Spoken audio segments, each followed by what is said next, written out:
Hello and welcome to the Gooner Talk, back again with you guys for another show, for another episode of our Tactical Breakdown series, the show in which we look at the players that Arsenal might be signing in the coming days, weeks, months. Who knows at the moment with Arsenal right now? It is a complete mystery as to what is going on, and that's why we're here to report on those players that are being linked, and it's a huge possibility down to a minute chance that these players could be coming, but we're starting to see some patterns develop, it's fair to say. Starting to see more regular links, and some are disappearing, like Thomas Partey. I haven't heard anything about the Ghanaian midfielder in quite a while. But this transfer that we're going to look at today is one that's rumbled on for over a year. I mean, when we're linked to him. In fact, when we started doing the Tactical Breakdown shows, this guy was one of the first guys that we did a breakdown on. And a year later, here we are, still doing a breakdown on him. And it's Ryan Fraser, of course, the Scottish international currently residing at Bournemouth, and I want to get all the insight possible on the mid-20s now winger who is available on a free because his contract is ending at the end of this current season and could see him join any club for a fee of absolutely nothing. Of course, that's disregarding agent fees and wages and everything else. But the important thing is to find out what everything is about Ryan Fraser and how he's fared this season after having his head turned. And to do that, I've got a fantastic guest with me. Before I do, please make sure you drop a like on the video and subscribe to the channel if you're new around here and turn those notifications on so you never miss a show. We recorded a Tactical Breakdown podcast yesterday with Drew and Jeremy Smith talking about William Saliba, so make sure you go there and check that one out as well and help us by sharing that around to as many people as feasibly possible. So let's jump straight into things and talk to Sam from the Back of the Net podcast, which is a fantastic Bournemouth related show. And Sam's going to give us all the information possible we could want about Ryan Fraser. Take it away. Ryan Fraser's been a very indifferent player for AFC Bournemouth this season. He's been a bit of an enigma, really, because all the seasons in the Premier League and before that, when we were in the Championship, he put in some stellar performances. In the Premier League, he just came into his own. I love his direct style and just the way he runs at players. I wouldn't say he's particularly tricky on the ball, but his pace is very good, and his link-up play, especially down the left-hand side, has always been good for Bournemouth. But he's very versatile, can play on either side. But this season, it's not been so great, but I think part of that is the fact that his head has been turned by reported moves from the bigger clubs in the Premier League, and his head's not been on it, so much so that in the Daily Echo, the local Bournemouth newspaper, and on BBC Radio Solent, he came out in interviews and said, well, yeah, my head has been turned, and to be honest, I haven't really been on it as much as I should have earlier in the season, and this has caused a lot of anger amongst Bournemouth fans because he's sort of saying that he wasn't playing to his full potential. Now, surely if your head's being turned, you want to put in grade A 110% performances every single week, but he hasn't done. After he came out and said that, though, he did put in a few decent performances and managed to provide a few assists. But I think his season as a whole has been very much similar to Bournemouth's season. Now, our season has been blighted by injuries and we've not been gelling as much as we should have. I think some of the problems for us have been the fact that Eddie Howe has usually phased in new players like season on season. But this season, due to our injury crisis, he's had to basically put so many new players in, including a new midfield, basically, that's consisted of Harry Wilson and Philip Billing in there. Philip Billings had to get used to playing with Jefferson Lerma quite a lot. And then on the other side of the pitch, we've never really known our sort of...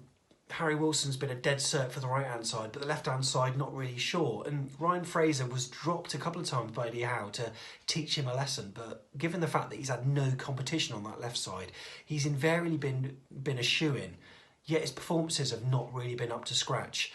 I'm pretty sure that he could do well at a bigger club, but he would need to apply himself, and that's something that he hasn't done for a long time. Now, there are rumours about him at the moment, and I'm just worried about these last 9 matches where Bournemouth really need him to play to his full potential.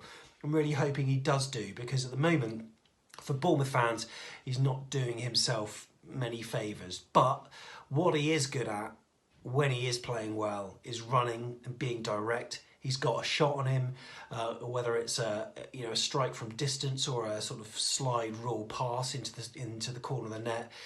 provides a lot of goals, a lot of assists, and playing in a decent team that gives him good service, I think he would be a very effective player. I just hope from a Bournemouth point of view that he can leave with our best wishes, but at the moment, based on his form so far, he probably won't. So there you have it, everything that you could possibly want in terms of expert insight regarding Fraser. Now for me, what Sam sort of talked about there is that the statistics that we're going to look into are going to display... What I like to do with these videos is usually I get the stats down, have a brief look, and then really react to them as I'm doing the video. So I'm sort of getting a sort of first instance reaction as you are when you see them.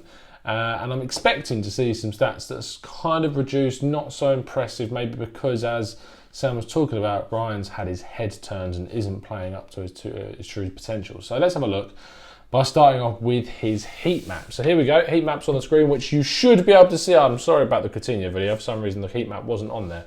Even though I made it up and everything. But here it is, the heat map, and you can clearly see that while Sam said he can play on both flanks, and there is evidence of that, he is most certainly more adept to playing on that left-hand side. He's a fantastic crosser from when we did the last video on him a year ago, and with that left boot, he can swing plenty of balls in the middle of the box for days. Now for me, there's an issue with that, is that Arsenal strikers, whilst can score headers, don't typically do that, and it's not really a style since Olivier Giroud left that we've deployed. So crossing as a culture, as a dynamic, hasn't really been something that's been part of Arsenal's game. So crossing wise, it's not a big part of the game that we necessarily use, and that probably goes against the Scotsman.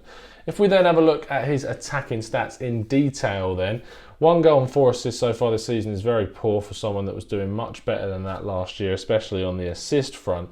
He's taken just over a shot per game, and most of those are coming from the left-hand side. And ironically, the goal that was scored comes from a very strange position out on the far left, and it's the shots that are in around the box on the left-hand side, usually being shot across the keeper from the left-hand side of the box. So that's his style. That's where he takes those shots. There's a clear pattern there that you can see. Crossing, as I talked about. Now, what's happened here is we talked about his crossing being really good last season, but this year it has plummeted down to 32.8% success rate. It was much higher than that. 4.56 still being made in each game, which is showing that he's still trying to do them.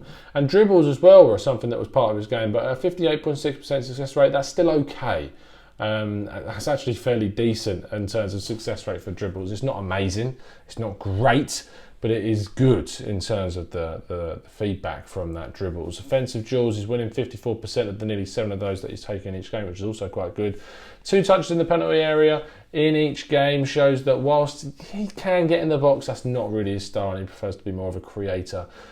Progressive runs 2.68 and foul suffer 1.43. He does like a dribble, as we've talked about, and sometimes they just don't come off, with just over 50% of those being successful. Moving then on to his passing statistics.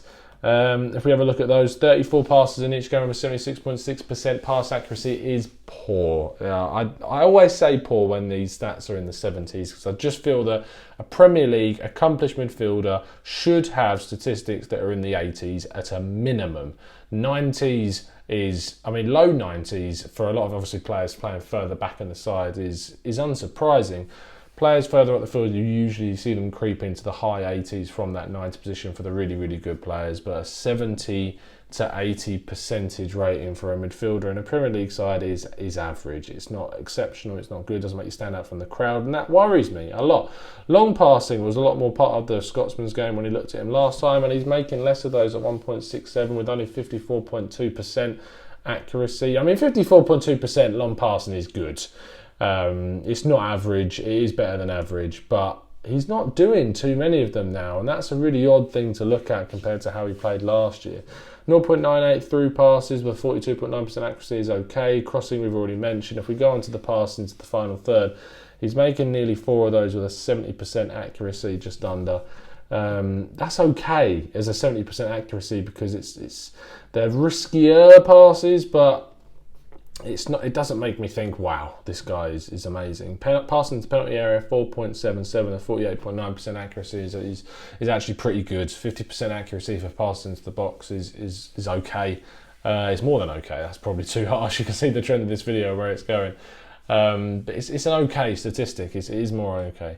Received passes 25.25, received passes with a forward to backward pass ratio that is positive, but this is where I take issue. You look at the accuracy of backward passes, which is 90% because they're less pressured. Forward passes more risky, down to 73. And I would like to see a higher ratio, a more positive ratio for a more forward-thinking player. Now, I know that the thing goes against wingers sometimes as they run to the byline and then cut the ball back. But if we look back at the heat map, and you can scroll back on the video to do that, he doesn't too often go to the byline at all. And actually, the more heated areas are further back from the byline. So I don't think that's any sort of a rescue in this sense. Looking finally then at his defensive statistics, 2.93 duels with a 56% accuracy is okay. One of the bigger strengths of his game we looked at last time was his defensive work. Aerial duels, he's not a big player and he only wins 23.5% of those. Loose ball duels is winning 31.3% of those, which isn't amazing. He's only going in for 1.67 of those as well. Sliding tackles and interceptions are quite low. Losses compared to recoveries is horrific. Is 9.4 losses to 2.68 recoveries. That's insane in terms of the amount of losses compared to recoveries. Clearances and fouls and yellow cards and reds are low to round off our stats. I think I kind of talked myself out of this one. The other day on Twitter, I was having a few conversations about Ryan Fraser and saying that if he's free, he would be cheap, the wages wouldn't be a lot, and it would add some experience and depth to the squad. But I still kind of feel that as a free deal in this sort of climate, maybe it's worth like jumping on it, but it wouldn't be a signing that would make me go wow. And that is a big turnaround from if you look at how I talked about Ryan Fraser last year. In the video that I did, I was a lot more positive on the Scot, a lot more positive. And that actually goes to show that on a player like Ryan Fraser, like Sam was talking about, that I completely agree with what Sam was saying. If you're a player that's had his head turned, you should be playing your heart out week in, week out, knowing that you've got to try and impress a team. You shouldn't be playing to the not best of your ability and thinking you're a shoo-in for a big move after your contract runs out, because you can end up not getting a great move and move into a club that doesn't do even as well as the club that you're currently at. And I personally hope that Bournemouth stay up this year because they're a club that I quite like. So I don't think that he's going to be someone that inspires. I know that he's not going to be someone that inspires people, but I still think there's an argument there to say that in this current climate, the financial situation, if you can get this guy on a free deal, it's probably a positive thing. But I'm really interested to know what your thoughts are in the comment section below. Let me know what you think. Do you agree with me? Do you think that this is something that's probably worth just getting for a free? Do you think that actually, no, I'm not interested in this guy. He's just going to stunt the growth of the likes of Saka and Martinelli, and maybe we should focus on them? Or actually, do you think, yeah, we need the depth in the squad. We get so many injuries in the team. We're playing a lot of competitions. Maybe we do need to take a punt on this guy. So, and who knows? He might come good when he knows he's playing for a bigger team and he's more determined. But there's no way of knowing that.